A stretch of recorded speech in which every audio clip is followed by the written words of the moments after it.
하나님께 속한 자녀다움이라는 제목을 가지고 오늘은 요한일서 3장 말씀 보겠습니다.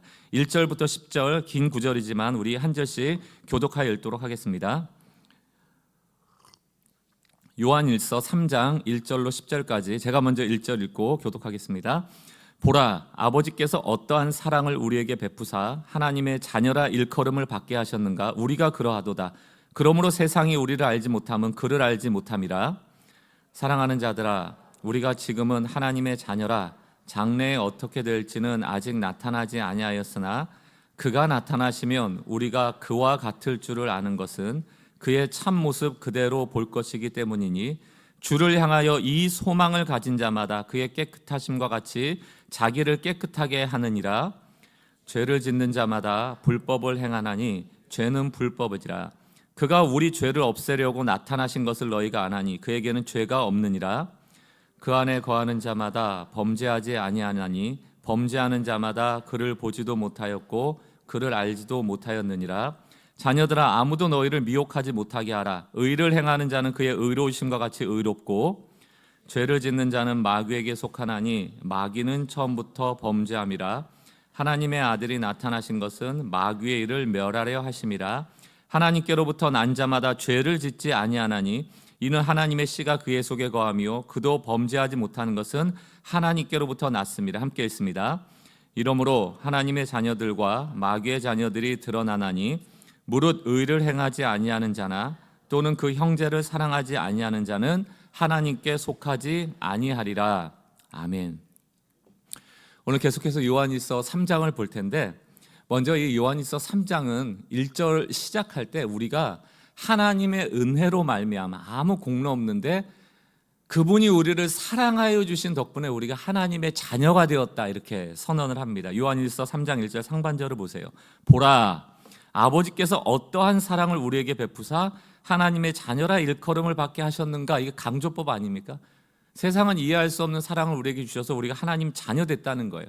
그리고 나서 이제 그 이후로부터 하나님의 자녀라면 우리가 어떻게 살아야 되는가에 대해서 두 가지를 말하고 있습니다. 첫 번째는 너희가 하나님의 자녀라면 하나님이 주신 소망을 가지고 살아라는 메시지를 주고요. 두 번째는 너희가 은혜로 하나님의 자녀가 되었다면 죄와 싸우며 살아라. 이 두 가지 메시지를 줍니다. 오늘 이 두 가지를 살펴볼 텐데요. 하나님의 자녀된 우리가 어떻게 자녀다움을 유지하면서 하나님의 자녀로서 살아갈 것인가. 첫 번째가 뭐라고요? 소망을 가져라. 소망이 있어야 합니다. 하나님의 자녀에게는 소망이 있어요. 그 소망을 품고 있어야 한다는 것입니다. 이것을 위해서는 우리가 하나님의 자녀라는 신분이 어떠한 신분인지를 조금 분명히 알 필요가 있는데요. 웨스터민스터 신앙고백 12장을 보면 하나님의 자녀됨에 대한 이야기가 나옵니다. 좀 길지만 읽어보겠습니다. 14가지인데요. 첫 번째, 하나님은 의롭다 하심을 얻은 모든 자들, 이신칭의로 말미암아서 자기의 독생자 예수 그리스도 안에서 또 그분으로 말미암아 양자의 은혜에 참여하는 자들로 삼아주신다. 양자가 된 거예요. 자녀가 된 겁니다. 두 번째, 이로써 그들은 하나님의 자녀들의 수에 들어가 자유와 특권을 누리고, 세 번째, 그들 위에 새겨진 그분의 이름을 소유하고, 네 번째, 양자의 영을 받고, 다섯 번째, 은혜의 보좌로 담대하게 나가고, 여섯 번째, 아바 아버지라고 부르짖을 수 있으며, 일곱 번째, 불쌍히 여기심을 받고, 여덟 번째, 보호하심을 입고, 아홉 번째, 공급하심을 받고. 여기까지는 좋은 얘기죠. 근데 열 번째도 있습니다. 아버지로서 그분에게 징계도 받아요. 왜 징계받습니까? 우리가 종종 잘못하기 때문입니다. 그러나 11번째, 결코 버림받지 않고, 12번째, 다만 구속의 날까지 인치심을 받는다. 13번째, 그리고 약속들을 기업으로 받는데 14번째, 영원한 구원의 상속자로서 받는다. 우리 본향의 천국에 우리의 기업이 있다, 유업이 있다, 이렇게 말씀하시잖아요. 이게 이제 양자됨, 자녀됨인데, 자녀됨이라는 표현보다는 웨스트민스터에서는 양자됨, 어덥션이라는 말을 쓴단 말이에요. 여러분, 양자라는 뜻을 잘 알잖아요. 입양했다는 얘기입니다. 원래는 아닌데, 원래 마귀의 자식이고 어둠의 자식인데 입양되어 온 거예요. 여러분, 입양이라는 것 저는 잘 모릅니다. 잘 모르지만 이렇게 얘기를 들어보면 입양의 반대말이 파양 아닙니까? 제일 무섭대요. 나를 낳은 부모도 나를 버렸는데, 이 친부모도 아닌데 나를 뽑아줬는데 버림받으면 어떡하지? 이것도 실제로요, 오래전에 통계이긴 합니다만 파양률이 한 20-30% 된답니다. 그러니까 실제로 그런 파양이 있는 거예요. 그러다 보면 이렇게 버림받은 상처가 있는 아이들일수록 어때요? 눈치 보게 되는 거죠. 나 또 버리면 어떡하지? 그러니까 안 버림 받으려면 이것도 해야 돼, 저것도 해야 돼, 더 좋은 사람 돼야 돼, 이대로 가만히 있으면 돼, 뭐라도 해야 돼. 이러다가 뭐가 돼버려요? 자녀가 아니고 노예처럼, 종처럼 그냥 일꾼이 돼버리는 거예요. 율법주의자가 되고 행위구원으로 넘어가기가 쉽습니다. 왜? 불안해서. 우리 그러지 않아요? 불안한 마음 없으십니까? 그러나 성경의 메시지는 너무나도 분명하거든요. 안 버린다는 거예요. 특별히 에레미야 에가서 3장 31절 33절 새 번역 보면 31절 주님께서는 우리를 언제까지나 버려두지 않으신다. 버려두지 않으신대요. 32절 주께서 우리를 근심하게 하셔도 그 크신 사랑으로 우리를 불쌍히 하게 여기신다. 아까 징계도 얘기했잖아요. 우리가 잘못하면 아들이기 때문에 딸이기 때문에 징계하는 거예요. 징계가 없다면 사생아라. 부모가 없다라는 겁니다. 33절 우리를 괴롭히거나 근심하게 하는 것은 그분의 본심이 아니다. 그분의 본심은 뭐예요? 사랑하는 거예요. 아끼는 거예요. 여러분, 우리가 하나님의 자녀됐다, 양자됐다 하는 것은 파양률이 제로입니다. 우리는 하나님의 품 안에 거하고 그분이 우리의 날개가 되어주시며 보호하시고 인도하시고 필요한 기도에 응답하시는 좋으신 아버지가 되어주신다라는 말씀이거든요. 그러나 이런 혜택만 있는 게 아니고 뭐도 있다고요? 징계도 있어요. 하지만 영원히 버리지 않는다는 것입니다. 여러분, 징계가 있다라는 것은 무슨 의미일까요? 그냥 잘못할 때마다 혼내고 이러는 게 아니고 우리에게 바라는 게 있다는 뜻이죠. 어떤 것을 바랄까요? 너희가 자녀라면 아버지가 이렇게 너희를 근심하게 하고 징계하고 싶지 않아. 너희가 잘 살았으면 좋겠어. 그게 이제 오늘 말씀으로 비춰보자면 깨끗하게 살아라, 정결하게 살아라, 이런 메시지가 되겠죠. 그러나 여기서도 여러분들 오해하지 마셔야 될 것은 죄짓지 말아라, 그래야 구원받는다라는 게 아니에요. 너희는 구원받았다, 그러므로 죄짓지 말아라. 너희가 깨끗해야지 구원받는다가 아니고 너희는 구원받았다, 너희가 자녀가 되었다, 그러므로 너희는 자녀답게 살아라, 깨끗하게 살아라, 정결하게 살아라 말씀하는 것이죠. 그래서 저희가 이 요한일서 말씀을 계속 진행해 오면서 중요한 메시지가 있었죠. 몇 주 전에 안심하라, 안심하되 야 이제는 죄져도 나는 천국 가는구나, 그런 방종이 아니고 안심하되 죄짓지 마라. 용서받을 것이지만 그 용서받을 것 거기에 너희가 교묘하게 숨지 말고 죄와 싸워라, 이 메시지였잖아요. 이 깨끗한 삶을 살아야 되는 것에 대한 부연 설명을 계속해서 사도 요한은 하고 있어요. 이거 두 가지 관점이 있는데 사도 요한은 항상 잘 보십시오. 우리가 지금을 살아가잖아요. 현재잖아요. 근데 우리는 우리에게 생명이 있어요. 그 생명이 어디로부터 왔는가 하면은 과거에 2000년 전에 예수님께서 십자가에 죽으시면서 우리에게 생명을 부여하셨습니다. 원래 우리는 어떤 존재였어요? 전적인 타락의 존재, 하나님을 알지도 깨닫지도 찾지도 못하는 존재입니다. 그냥 지옥 가는 거예요. 마귀의 자녀입니다. 거짓의 자녀고 어둠의 자녀에게 속하여 있었어요. 어둠에 생명이 없었습니다. 그러나 그분이 오셔서 우리에게 빛이 되어주시죠. 생명을 주셨단 말이에요. 근데 여러분, 과거에만 생명을 주신 게 아니에요. 성경은 미래의 생명도 미리 주십니다. 뭐라고 하십니까? 너의 생명이 마지막 때에 완성될 것을 얘기하거든요. 그럼 잘 보세요, 여러분. 과거의 생명이 왔잖아요. 미래의 생명이 여전히 있어요, 없어요? 있는 정도가 아니고 완성이 돼요. 그렇다면 과거에 온 생명과 결국 이루어질 생명 안에 우리가 살아가고 있다면 우리에게 뭐가 있다? 여전히 생명이 있다라는 뜻이라고요. 초림 예수와 재림 예수 사이에서 우린 생명이 끊어지지 않은 채 그 과정을 살아가고 있는 존재라는 뜻입니다. 여러분, 상상력을 동원해 보세요. 조화와 생화의 차이 말씀드렸잖아요. 조화는 그냥 가짜예요. 생명이 없습니다. 근데 생화는 어떻습니까? 씨 뿌리고 거기다 물 주고 햇볕 보게 하고 바람 쐬기 시작하면요, 싹이 트고요, 줄기가 나고 가지가 자라고 꽃이 피고 거기서 멈춥니까? 열매를 맺죠. 여러분, 나무는 꽃 피우라고 있는 게 아니라 열매 맺으라고 있는 건 아닙니까? 우리에게 생명이 주어졌다는 것은 결국 열매를 맺는다는 뜻이에요. 근데 그 열매 완성이 언제 이루어진다고요? 마지막에 이루어집니다. 그렇다면 우리는 어떤 삶을 살아가고 있는 거예요? 지금 계속 생명을 유지한 채 자라가고 있는 겁니다. 살아있다라는 뜻이라고요. 그래서 뭐라고 말씀하고 있습니까? 요한일서 3장 2절을 보세요.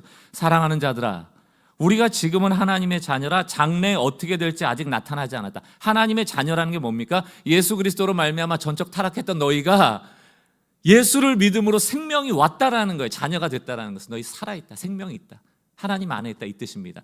그러나 미래는 아직 몰라요. 그러나 그가 나타나시면, 이건 뭐예요? 재림 예수를 얘기하는 거예요. 그 종말의 때가 되면 우리가 어떻게 됩니까? 그와 같아질 줄 알아. 여러분, 우리가 부활하거나 혹은 이 종말의 마지막 때 어떻게 될지에 대해 성경이 나와 있는 힌트들이 있습니다. 그러나 어떻게 완성될지에 대해서 아무도 몰라요. 그러니까 그 마지막 때 이르렀을 때 우리가 완성된 열매가 될 것이다. 이거를 이제 교리적으로 보면 영화롭게 된다라고 얘기를 하죠. 우리가 이신칭의로 자녀되고 은혜를 받고 살아가고 또 열심히 거룩해지려고 노력합니다. 그걸 성화라고 얘기했잖아요. 그러나 거룩하려고 몸부림치지만 완벽해질 수는 없거든요. 그러니까 성화의 과정을 겪고 있는 것만 해도 우리에게 계속 생명이 있다라는 뜻이에요. 싸우고 있다라는 뜻이라고요. 죽은 게 아니라는 뜻입니다. 그러나 그 마지막에 그와 같아지는 그 영화로움이 올 동안 우린 인내하며 끝까지 생명력 있게 살아가야 된다. 이 메시지를 사도 요한이 계속하고 있는 것입니다. 여러분, 그러니까 과거에 생명이 왔어요. 나 지금 살아있어요. 생명이 있어요. 이게 육체적 생명을 얘기하는 게 아니고 예수의 생명이 있단 말입니다. 성령이 있단 말입니다. 그렇다면 우리는 어떻게 살아야 하는가에 대한 질문이 생기잖아요. 그렇다면 완성된 열매를 소망하며 살아야 된다는 거예요. 포기하지 말고. 왜? 완성은 반드시 있다. 이게 약속이거든요. 너에게 생명이 왔다. 이 생명 완성된다. 이게 약속이거든요. 그렇다면 너희가 그 가운데 있으니 생명력 있게 살아가라. 그 생명 있게 살아가는 다른 말이 바로 소망을 가지고 살라는 거예요. 난 완성될 존재야. 나는 그와 같아질 존재야. 여러분, 신부가 신랑을 기다릴 때 어떤 마음으로 기다립니까? 이스라엘은 결혼하기 전에 언약식이 먼저 있잖아요. 신부의 집으로 갑니다, 신랑이. 그래서 성혼, 그러니까 결혼할 거야 약속을 합니다. 그 신부의 집에서 약속한 다음에 신랑이 신부의 집을 떠나요. 다시 자기의 집에 가서 신부와 함께 살 방을 만듭니다. 누구와? 신랑의 아버지와 함께. 그리고 그 집이 완성됐을 때 아버지가 허락할 그때 신랑이 가서 신부를 데려오거든요. 이게 바로 재림의 순간에 예루살렘에서 새로운 예루살렘에서 벌어질 결혼식에 대한 그림 언어거든요. 아버지의 집에 우리의 집을 마련하러 갔잖아요, 예수님이. 그 언제 오세요? 하나님 아버지가 허락할 때 신랑으로서 오게 되는 거예요. 그럼 우리는 이 땅에서 신부거든요. 주님 반드시 오세요, 안 오세요? 오신다는 것을 소망하는 거예요. 사도 요한이 생명으로 설명했다면 성경은 예수님이 신랑, 우리가 신부라는 결혼의 개념으로 설명해도 똑같습니다. 그렇다면 우리는 이미 언약식을 한 거예요. 약혼식을 한 거예요. 그렇다면 내가 신부로서 약혼식한, 약속한 신부로서 신랑을 어떤 마음으로, 어떤 태도로, 어떤 삶으로 기다려야 합니까? 마땅히 정결하게 기다려야 되는 것이죠. 그분이 다시 오실 때 가장 아름다운 재회가 될 수 있도록 우리는 그 신랑이 올 날을 소망하며 기다리는 것이죠. 여러분, 신랑이 올 소망이 없다면 마음대로 사셔도 되죠. 자유로운데요. 그리고 며칠째 신랑이 오지 않자 나는 그 사람과 결혼 안 할 거야 파기해버리고 소망이 잃어버리면 그냥 마음대로 사시면 되는 겁니다. 그러니까 생명은 반드시 완성이 된대요. 그와 같아진대요. 그리고 그와 연합하여 결혼한대요. 그게 우리의 소망이라면 우린 정결하게 살아야 합니다. 그러니까 우리의 삶에서의 태도는 무엇이 결정합니까? 우리가 가진 소망에 의해서 결정이 되는 거예요. 우리에게 소망이 있는가? 우리가 마지막 때 소망을 잃어가고 있는가? 그러니까 믿음의 반대말은 뭡니까? 믿음의 같은 말은 소망이고요. 믿음의 반대말은 현실적이 되는 거예요. 눈앞의 것만 보는 겁니다. 소망이 필요 없죠. 그러나 우리가 소망이 있다면 우리의 삶은 달라야 합니다. 그래서 디도서 말씀 보면 2장 11절에서 14절입니다. 모든 사람에게 구원을 주시는 하나님의 은혜가 나타나 우리를 양육하되. 여러분, 이게 굉장히 중요한 원리인데요.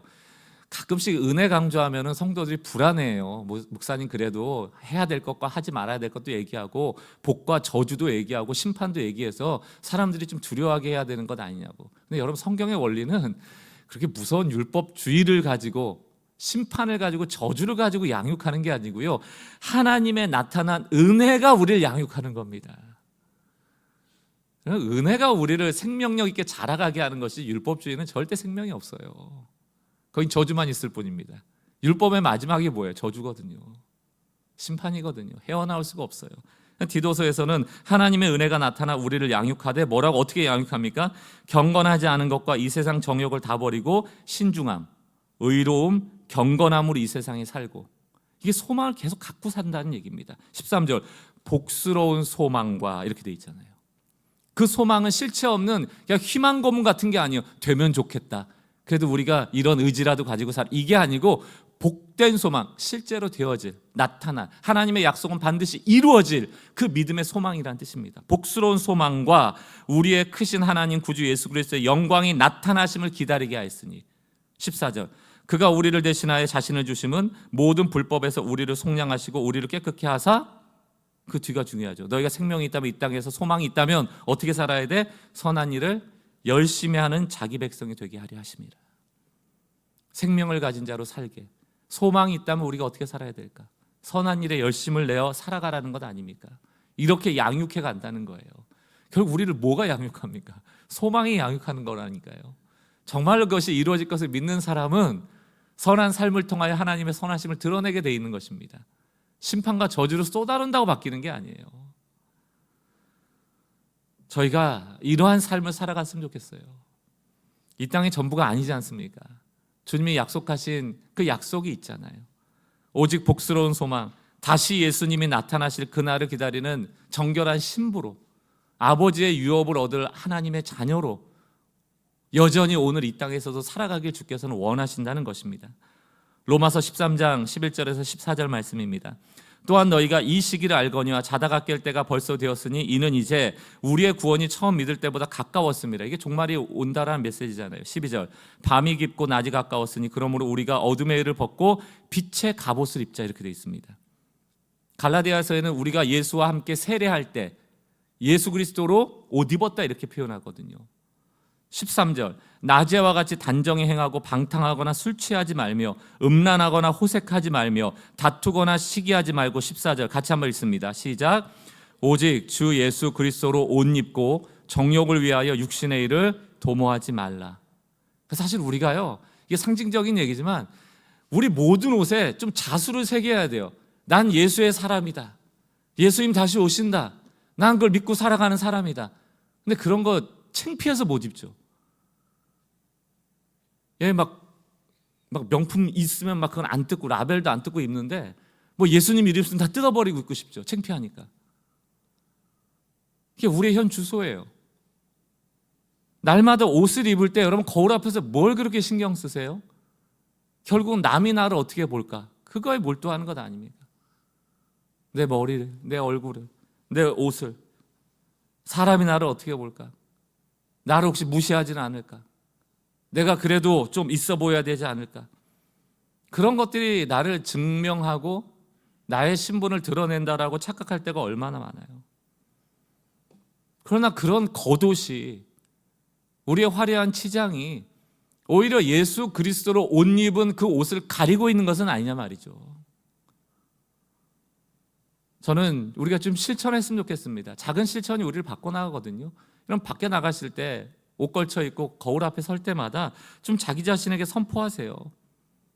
나는 예수로 옷 입은 자다. 비록 겉옷을 입고 살지만 나의 진정한 정체성은 그리스도로 옷 입은 자다. 날마다 낮과 같이 단정히 하고 좀 신중히 생각하고 경건히 살고 다시 오실 신랑을 준비하는 신부가 되자. 이런 선언들이 우리 삶 가운데 있어야 합니다. 이것이 바로 사랑으로 은혜로 우리를 자녀 삼아주신 하나님 앞에 소망을 가지고 살아가는 자의 마땅한 삶이라 믿습니다. 겉옷에 숨는 자들 되지 마시고 예수를 부끄러워하는 자들 되지 마시고 우리를 살리신 그 예수를 드러내고 자랑하며 우리의 선함으로 하나님의 선함을 증거하는 하나님의 자랑스러운 자녀들 되시길 주의 이름으로 축원합니다. 두 번째, 하나님의 자녀는 죄와 싸워야 돼요. 사도 요한은 죄에 대한 얘기를 참 많이 하는데요, 우리는 우리 스스로 죄를 이길 힘이 없습니다. 힘이 없기 때문에 하나님이 누구를 보내신 거예요? 예수 그리스도를 이 땅에 보내신 거예요. 그분께서 승리하셨고 그 승리로 말미암아 우리도 함께 승리자가 되는 것이거든요. 그래서 오늘 요한일서는 왜 예수 그리스도께서 이 땅에 나타나셨는가, 이게 뭐 나타나심의 신학 이렇게도 표현하는데 나타나심이 강조가 많이 되거든요. 왜 나타나셨는가? 이유가 두 가지로 나옵니다. 요한일서 3장 5절을 보세요. 그가, 예수 그리스도가 우리 죄를 없애려고 나타나셨다, 이렇게 되어 있죠. 그러니까 첫 번째는 이 내부적인 문제, 나 자신의 문제라고. 내가 약해서 죄를 지으니까 그 죄를 용서하기 위해서 예수 그리스도가 나타나신 거예요. 그런데 또 하나의 이유가 있습니다. 예수님이 나타나신 이유. 이게 첫 번째가 내부적인 나의 약함이라면 또 하나는 외부적인 요인이에요. 내가 죄를 짓게 하는 외부적인 요인. 8절을 보세요. 죄를 짓는 자는 마귀에게 속하나니 마귀는 처음부터 범죄함이라 하나님의 아들이 예수 그리스도가 나타나신 것은 마귀의 일을 멸하려 하심이라. 두 가지죠. 하나는 내가 죄를 지을 때 나를 용서하기 위한 것이고, 또 하나는 뭡니까? 마귀가 우리를 미혹하는 그 유혹 자체를 멸하시려고. 그러니까 내부적 요인, 외부적 요인을 끊어내시려고 예수님이 이 땅 가운데 오셨다는 메시지를 전하고 있는 겁니다. 그래서 여러분, 죄에 대한 이해가 필요해요. 우리가 죄를 짓는 이유는 첫 번째는 내부적인 이유입니다. 우리 약해요. 연약해요. 그런데 두 번째는 뭡니까? 외부적 요인인데, 우리가 약한 걸 알고 계속적으로 사단이 우리를 미혹한다라고 얘기를 하잖아요. 그 약함을 비집고 들어오는 거예요. 비집고 들어오는 거예요. 그래서 나의 약함과 그 외부적 요인이 딱 결합되면 죄라는 행위가 턱 튀어나오는 거죠. 먼저 여러분, 인간의 연약함은 여러분 인정을 하셔야 됩니다. 이 신앙생활 오래 한 사람일수록 막 죄인 취급받고 그러면 교회에서 손가락질하고 막 장로답지 못하다, 권사답지 못하다, 목사답지 못하다, 이런 막 정죄를 너무 숱하게 받으니까 죄 없대요. 그냥 영지주의자가 다 돼요. 교회 안에 들어오면 죄 없대요. 죄 아니래요. 난 죄 안 짓는데요. 막 이런 말씀 보면 죄 짓지 말아야 됩니다. 아멘, 아멘, 아멘 크게 하면 죄 안 짓는 사람이라고 인정해 줄까 봐. 아무리 아멘해도 우린 죄를 져요. 이런 말이 있습니다. 이게 뭐 어거스틴이 했다는 말로 알려져 있는데, 이게 헷갈리지만 잘 들어보세요. 한번 잘 들어보십시오. 태초에 인간에게는 죄를 짓지 않을 능력을 하나님 주셨어요. 그러니까 이게 자유의지죠. 죄를 선택하지 않을 수 있는 능력이 있다. 그러니까 죄와 죄가 아닌 것을 구별할 수 있는 의지를 주셨다는 거예요. 그러나 뭐는 없었다? 죄를 안 지을 수는 없었다. 그건 뭡니까? 여러분에게, 우리에게 자유의지를 줬는데 그거는 죄를 안 지을 수 있는 선택을 할 수도 있지만 반대로 죄를 지을 선택도 할 수 있다는 거예요. 두 가지가 다 있었다는 거예요. 죄를 짓지 않게 만들지는 않았다는 얘기입니다. 왜? 자유의지가 있어야지 진정한 사랑이 나오거든요. 이거 뭐 또 번외의 얘기니까요. 어쨌든 우린 그만큼 죄에 취약해요. 그럼 마귀도 계속 공격하고. 여러분들이 이런 죄에 대한 얘기를 오늘 다 담을 수는 없지만 책 한 권 소개하려고 합니다. 마크 존스의 죄란 무엇인가, Knowing God, Sin, 이런 책이 있는데 뭐 이런 책은 추천드릴 만해요. 원체 뭐 개혁주의자이고요, 또 청교도 신학에 아주 깊이 몰입하신 분이기 때문에 죄의 근본 속성을 여러분들이 신구약적으로 한번 정리하고 싶다 하면 한번 읽어보실 필요가 있습니다. 헷갈릴 때가 많거든요. 어쨌든 우리는 연약하고 마귀가 우리의 연약함을 파고들어서 우리가 죄를 짓도록 많이 합니다. 그래서 최초에 에덴 동산도 똑같잖아요. 하나님이 죄를 안 지을 수도 있는 능력을 주셨지만 죄를 선택하지 않을 수 있게도 했지만 하와는, 또 아담은 죄를 선택했죠. 그러니까 죄를 지어버리는 거예요. 그러나 나의 약함도 있었지만 또 뭐가 있었어요? 외부의 공격이 있었잖아요. 사단이 계속 미혹하거든요. 거짓으로. 그 죄를 범하게 됐습니다. 그러니까 죄를 범하고 나니까 하나님이 그 다음에 취하신 조치가 뭐예요? 내가 뱀의 머리를 밟게 하겠다. 그래서 구원자를 보내겠다는 메시지를 주었고, 그들이 벗은 것을 부끄러워하자 동물의 옷을 입히잖아요. 성경 안에는 굉장히 예수의 보혈, 그 피에 대한 메시지가 많습니다. 그건 역시 마찬가지예요. 동물의 가죽옷을 입혔다는 것은 그 가죽에 묻은 피를 같이 입혔다는 의미로 해석하는 신학자들도 있거든요. 그러니까 성경은 죄 지은 이후에, 타락한 이후에는 다 피의 메시지예요. 죄 사함의 메시지입니다. 그래서 예수 그리스도가 이 땅에 오신 것이죠. 마지막 피가 되신 거잖아요. 모든 제사의 마침이 되셨잖아요. 이제는 그 다단번의 속죄로 우리가 예수를 믿음으로 죄사함의 은혜가 임하잖아요. 레위기 17장 11절을 보십시오.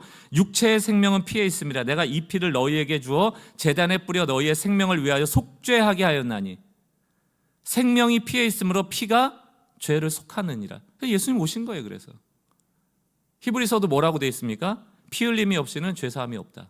이 레위기 말씀을 그대로 적어놓은 겁니다. 우리가 예배 후에 부를 찬송가 가사도 똑같습니다. 나의 죄를 씻기는 예수의 피밖에 없네. 나를 정케 하기도 예수의 피밖에 없네. 예수의 흘린 피 날 휘게 하오니 귀하고 귀하다 예수의 피밖에 없네. 우리 죄 지을 수밖에 없는 연약함과 마귀의 공격이 있어요. 죄를 짓습니다. 그 다음이 문제잖아요. 어떻게 이것을 해결할 것인가? 예수의 피밖에 없다. 예수님이 우리를 영원한 비단에 거하게 하실 수 있는 유일한 빛이 되시거든요. 그러면서 사도 요한은 죄에 대한 이야기를 여기서 멈추지 않고 계속 해나갑니다. 4절 말씀 볼까요? 죄를 짓는 자마다 불법을 행하나니 죄는 불법이라 이렇게 되어 있습니다. 죄라는 것은 하마르타 이렇게 되어 있어서 하마르타라는 그 관역에서 빗나가다 이런 뜻이에요. 많이 들어보셨을 겁니다.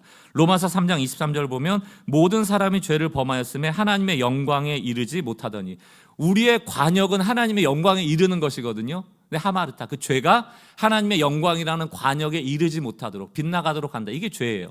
근데 오늘 사도 요한은 뭐라고 정의하냐면 이 관역에 빗나가게 하는 죄는 곧 불법이다 이렇게 규정을 하거든요.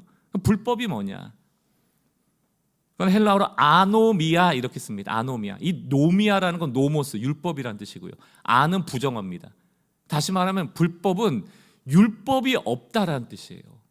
그러면 아노미 현상 이런 거 여러분 많이 들어보셨잖아요. 막 무법천지, 무질서 이게 아노미 아닙니까? 결국 죄를 범한다는 것은 불법, 무법의 사람들이 죄를 범한다 이런 뜻으로 사도 요한이 쓰는 것이거든요. 그러니까 단순히 불법이라는 것에 법을 어겼다라는 것 이상을 지금 의미하는 거예요. 이런 법을 어겼다라는 건 뭐냐면 법을 아는 거예요. 아, 이거 하면 안 되는데 아는 거예요. 근데 내가 어겼구나. 이게 불법이고요. 무법은 뭐예요? 아노미아는 뭡니까? 법 자체를 거부하는 거예요. 왜 건너면 안 돼? 난 건널 거야. 이런 거예요. 법이 없는 거예요. 여러분 우리 자동차 운전하고 다니는데 불법을 행하는 거는 그 사람이 알고 할 때가 많죠. 물론 부지부식간에 넘어갈 수도 있지만 신호등 지난 다음 아이고 잘못했네 알잖아요. 근데 무법이라는 거예요. 자동차법이 없는 무법 상태에서 우리 운전하면 이런 눈 오는 날은 뭐 사고 엄청나죠. 그리고 내려가고 싸울 때 누가 잘못했습니까? 아무도 잘못한 사람이 없는 거예요. 무법이니까. 그 얘기를 하는 거예요 지금. 죄는 무법이라. 하나님에 대한 말씀과 법을 준 하나님에 대한 적극적인 대항하는 행위를 죄라고 지금 규정하는 겁니다. 그래서 무법하면 안 된다 이런 얘기를 하는데 그 다음 메시지가 까다로워요. 이게 난해 구절이기도 합니다. 그러나 오늘 뭐 다루어야 되니까 우리 한번 같이 넘어가 보자고요. 요한일서 3장 6절 죄는 무법이다 이렇게 얘기한 다음에 뭐라고 되어 있습니까? 그 안에 하나님 안에 거하는 빛 안에 거하는 자마다 뭐라고 되어 있어요?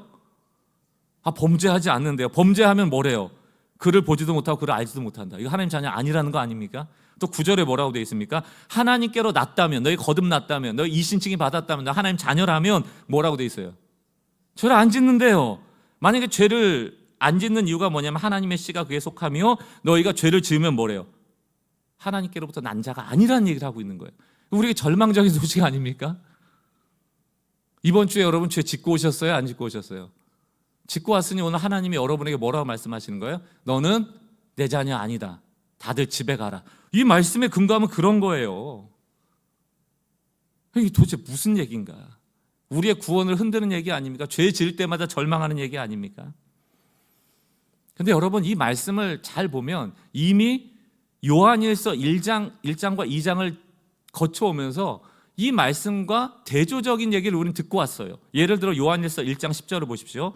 만일 우리가 범죄하지 아니하였다면 나 죄 안 지었어라고 하면 뭐예요? 하나님을 거짓말쟁이로 만드는 것이니 또한 그 말씀이 우리 속에 있지 않다. 다시 말하면 뭡니까? 우리는 늘 죄를 짓는다는 얘기거든요. 그러니까 죄 안 짓는 자 하는 사람들이 거짓말쟁이라는 얘기예요. 또 2장에서 1절 뭐라고 되어 있습니까? 나의 자녀들아 내가 이것을 너희에게 쓰면 너희로 죄를 범하지 않게 하려 함이라 목적을 얘기한 다음에 그 뒤에 뭐가 나와요? 만일 누가 죄를 범하여도 이렇게 돼 있죠. 이 얘기는 뭡니까? 죄 범한다는 얘기예요. 근데 갑자기 3장에 와서 이번엔 죄 지으면 안 돼. 그럼 이거 어쩌란 얘기예요? 난해 구절이에요. 그래서 이 죄 짓지 말라는 얘기만 해도 8가지 해석이 있습니다.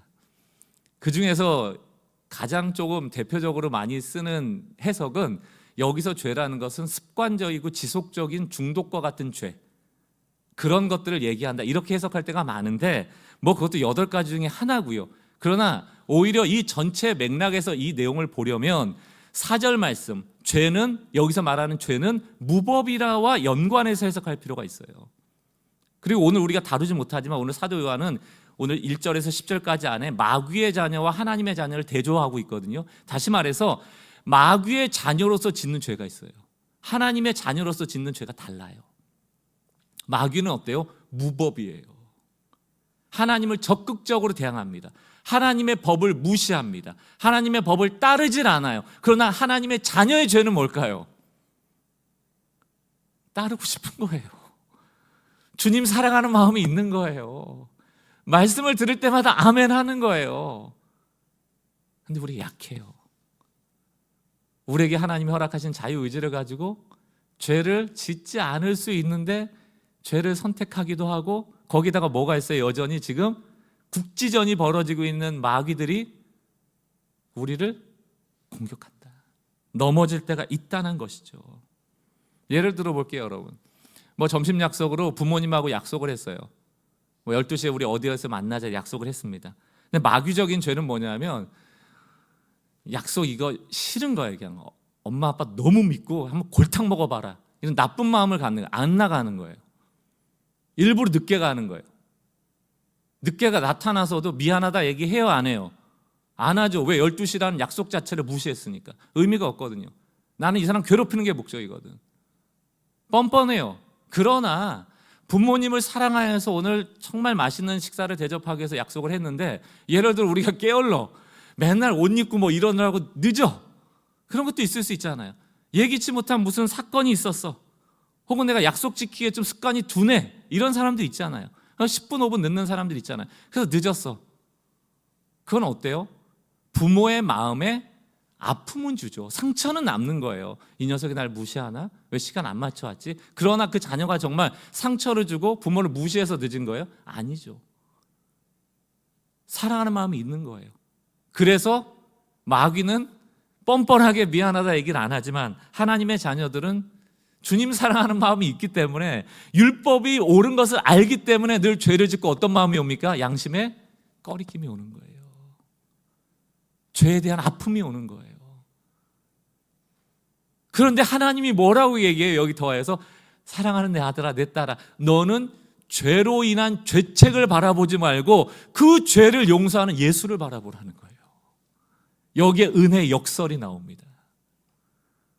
여러분, 우리는 율법 다 지켜서 결코 하나님께 칭찬 못 듣습니다. 다 지킬 수가 없어요. 여러분, 레위기나 출애굽기 율법을 잘 보세요. 왜 제사법이 나왔는가 보면 단 한 가지라도 죄를 범하면 제사 지내게 돼 있어요.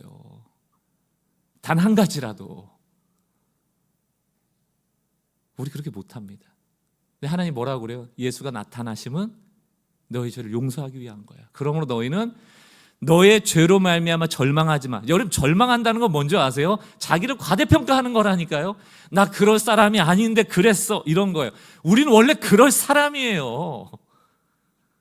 약해요. 취약해요, 미혹에. 그러니까 그걸 알면 절망하지 말고 그러지 말았어야 돼요, 아버지. 주를 바라보라는 거예요. 어떤 말까지 하는지 압니까? 이게 은혜의 역설에 대한 여러 가지 신학자들의 얘기가 많아요. 오히려 죄로 인하여 기쁨이 온다는 거예요. 마귀는 죄로 인한 어떤 그런 죄에서 오는 기쁨을 추구한다면, 하나님의 자녀들은 죄 사함으로부터 오는 기쁨이 있는 거예요. 이게 은혜의 역설이에요. 이 대표적인 게 여러분 로마서 11장입니다. 사도 바울이 로마서 쭉 쓰다가요, 9장에서 11장까지는 갑자기 현타가 온 거예요. 현타라는 말 아시잖아요. 현실적으로 좀 문제가 자각이 된 거예요. 뭐냐면 이방인들은 구원을 엄청 많이 받고 있는데 자기의 동족인 유대인들이 구원을 못 받아. 거기에 대해서 하나님께 따지듯 쓴 게 로마서 9장에서 11장입니다. 그 중에 11장 31절을 볼게요. 이와 같이 이 사람들이, 유대인들이 순종하지 아니하나니 이는 너희에게 베푸시는 긍휼로 이제 그들도 긍휼을 얻게 하려 하심이라. 이해가 되세요, 여러분? 그들을 순종하지 않게 한 이유가 뭐예요? 긍휼을 얻게 하려 함이라. 이 가운데 뭐가 들어갈까요? 회개라는 과정이 들어가는. 결국 이 사람들도 끝까지 불순종을 통하여 자기의 죄를 깨닫게 하려고 하시는 거예요. 자발적으로 나오게 하려 하시는 거예요. 하나님이 로트처럼 변해라 짠이 아니고, 불순종하게 하는데 이유가 있다 없다? 있다. 그들에게 너가 그게 죄고 너한테 긍휼이 필요해 라는 것을 알게 하기 위한 하나님의 방침이라는 거예요. 32절, 하나님이 모든 사람을 순종하지 아니하는 가운데 가두어 두심은 모든 사람에게 긍휼을 베푸려 하심이라. 불순종이 결국 무엇을 끌어낸다? 긍휼. 여러분, 우리가 어떻게 긍휼함을 입었어요? 하나님 앞에 죄인이었으니까, 원수였으니까, 하나님께 불순종했으니까. 하나님이 그것을 깨닫게 하는 순간 내가 죄인이로 소이다라는 고백과 함께 그분의 긍휼함을 입는 거예요. 내가 구원을 획득해내는 게 아니고 주어지는 거라고요. 그걸 알게 하는 거예요. 그러면 33절 뭐라고 되어 있습니까? 깊도다 하나님의 지혜와 그 지식의 풍요하며. 우리 수준에서의 구원이 아닙니다. 우리 수준에서 구원은 율법주의예요. 잘하면 구원받지. 인과응보예요. 하나님의 구원은 인과응보를 뛰어넘고도 남을 믿는 깊으신 지식과 지혜의 부유함, 저항할 수 없지만 너무 한량없는 하나님의 사랑으로 우리에게 다가오신 것이다. 이 은혜의 역사를 알아야 돼요.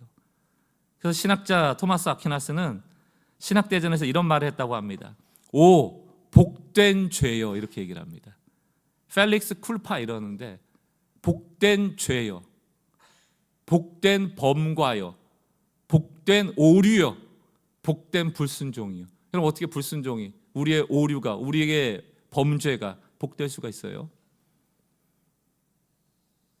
마귀는 그 죄 자체를 즐기려고 하지만 하나님의 자녀에게 이 죄가 복된 죄가 될 수 있는 이유는 뭡니까? 죄사함의 긍휼이 있기 때문이에요. 여기까지 가는 게 신앙의 정점을 향해 달려가는 우리의 성장의 과정입니다. 죄를 바라보는 관점이죠.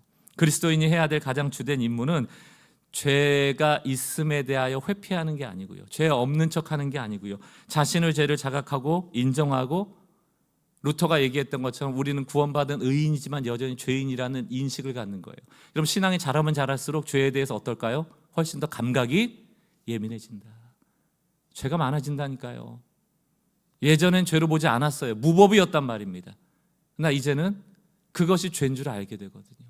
그리고 절망하는 게 아니고 어디로 나갑니까? 오 복된 죄요, 내가 이 죄로 말미암아 하나님의 긍휼하심을 얻습니다.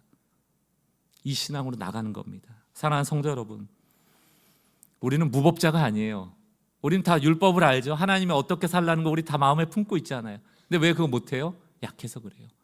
유혹에 취약해서 그래요. 그때마다 다시 한번 그리스도의 보혈을 의지하는 겁니다. 다시 한번 기회 주시는 하나님 앞에 소망을 가지고 정결한 신부로 살아갈 것을 다짐해 보는 겁니다. 하나님의 은혜가 우리를 양육해감을 믿는 것입니다.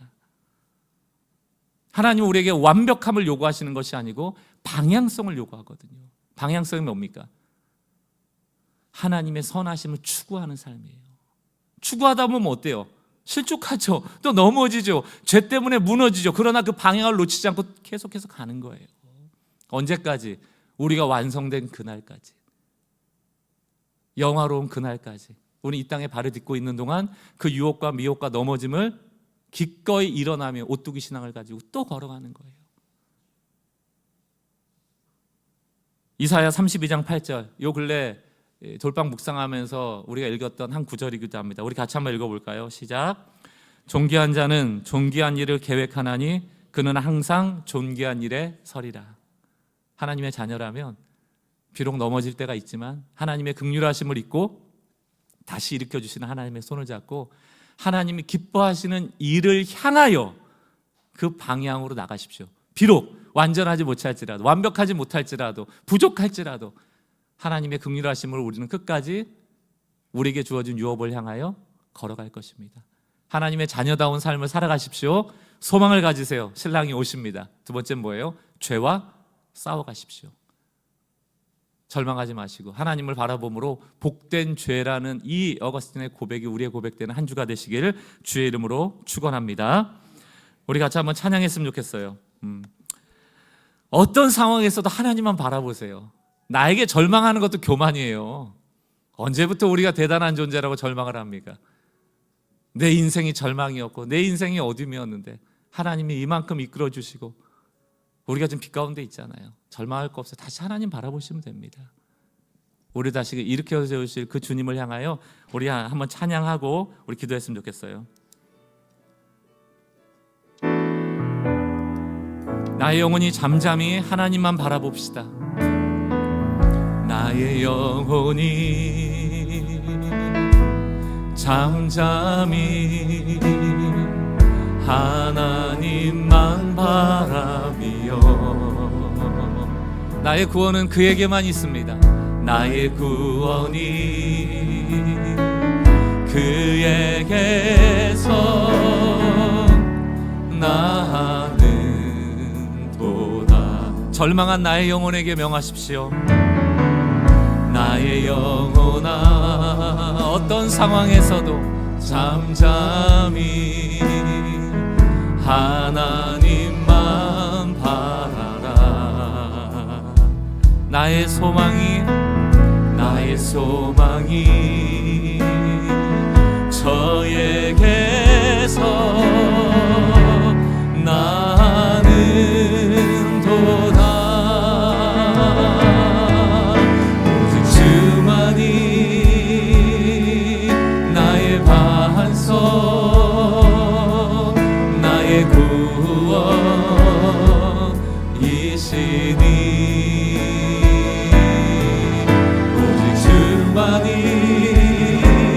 나의 산성 내가 요동치 아니하리. 2절 가사입니다. 나의 영혼이 간절히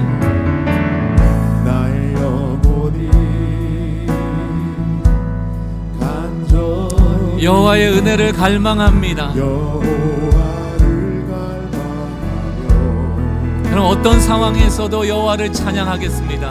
나의 입술이 주님 여호와를 찬양하리. 우리는 하나님의 자녀예요. 주님 따르겠습니다. 나의 영혼이 즐거운 아멘. 여호와를 따르리. 내 평생의 여호와의 선하심과 인자하심이 함께할 것입니다. 아멘.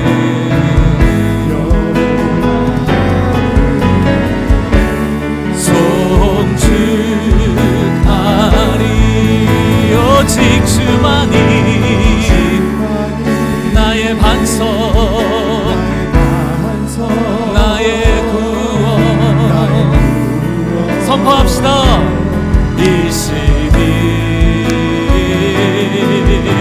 오직 주만이 나의 산성 내가 요동치 아니하리. 오직 주만이 나의 반석 오직 주만이 나의 반석 아멘이시니 오직 주만이 나의 산성 내가 요동치 아니. 날 부르신 뜻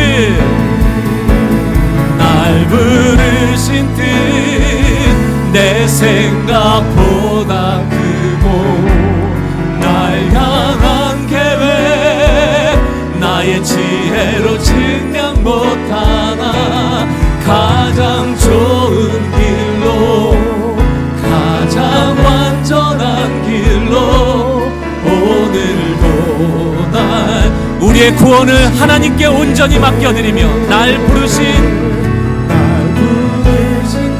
내 생각보다 날 향한 계획 나의 지혜로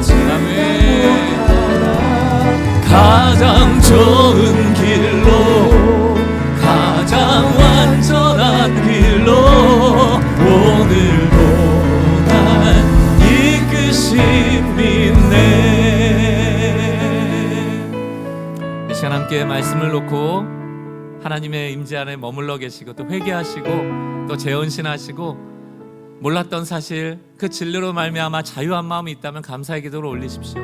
우리는 하나님의 자녀이고 천국의 유업을 얻을 생명의 완성이 반드시 있을 그 약속을 받은 그 소망 있는 자들입니다. 그러므로 하나님께서 우리에게 정결히 그 재림의 때를 기다리라 말씀하셨고, 그럼에도 불구하고 넘어질 때마다 절망하지 마시고 복된 죄요, 이 죄로 말미암아 은혜가 크도다, 하나님의 긍휼이 크도다, 나는 꿋꿋이 주의 선하심을 따라 걸어가겠다, 절망하지 않겠다 고백할 수 있었으면 좋겠어요. 오늘 주님 앞에 좀 머물러 기도하는 시간 갖겠습니다.